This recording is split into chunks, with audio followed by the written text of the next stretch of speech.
Today I'm going to be talking about the Stanley Cup. Now, what is the Stanley Cup? For those of you who don't know, it's the trophy that's presented to the winning NHL team at the end of the season after playoffs.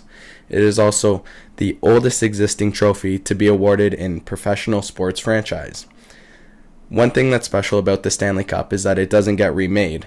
Unlike in the NFL, NBA, and other sports leagues, they remake their trophies every year and present the winning team with one, so every team has one. But in the NHL, the winning team all gets the same Stanley Cup, but they get their names engraved on one of the rings on the Stanley Cup to leave their trademark on it, but it gets awarded to a different team every year. So the Stanley Cup was first awarded in 1893, but didn't make its way to the NHL until 1926. The height is a little over 35 inches and weighs about 35 pounds. The most winningest team of the Stanley Cup is the Montreal Canadiens, who have won it a total of 24 times. Now, with a Stanley Cup that with a trophy that had existed for so long, you would think that there's lots of traditions that go along with it. Well, you're right. Some traditions that go along with the Stanley Cup are the captain being the first one that it's awarded to. He also is the first one to hoist it above their heads after their team had won. Only winners of the Stanley Cup are allowed to lift it above their heads. So anybody who you've seen with pictures with it above their heads, that means that they've won. Nobody else is allowed to lift it. Another common tradition with the Stanley Cup is they drink champagne out of the top bowl. This is most commonly seen in the dressing room following the team's win of the Stanley Cup. They pour champagne in the top bowl and each take turns sipping some out.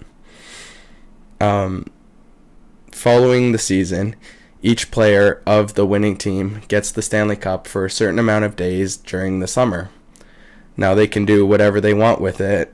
It's used for personal use like hometown visits, or like Ovechkin of the Washington Capitals did last year, he took the cup to bed with him while he had possession of it, and there were many pictures showing him cuddled up asleep next to it. It was pretty funny. With this cup being passed around so many times to multiple players every year, year after year, there had been lots of mishaps that had happened. It had to be fixed with scratches, dents, and actually the top bowl had to be replaced a few years ago after the table that it was sitting on had broken and the cup fell, breaking the top bowl. Now, in order to win the Stanley Cup, you must be a part of an active NHL team, and your team has to place in the top 16 of 31 teams in order to make playoffs. Then, in playoffs, you must place first out of those 16 teams. Each round of playoffs is a best-of-7 series. The most recent winner of the Stanley Cup is the Washington Capitals, who would beat the Vegas Golden Knights 4-1 to win the 2018 Stanley Cup playoffs.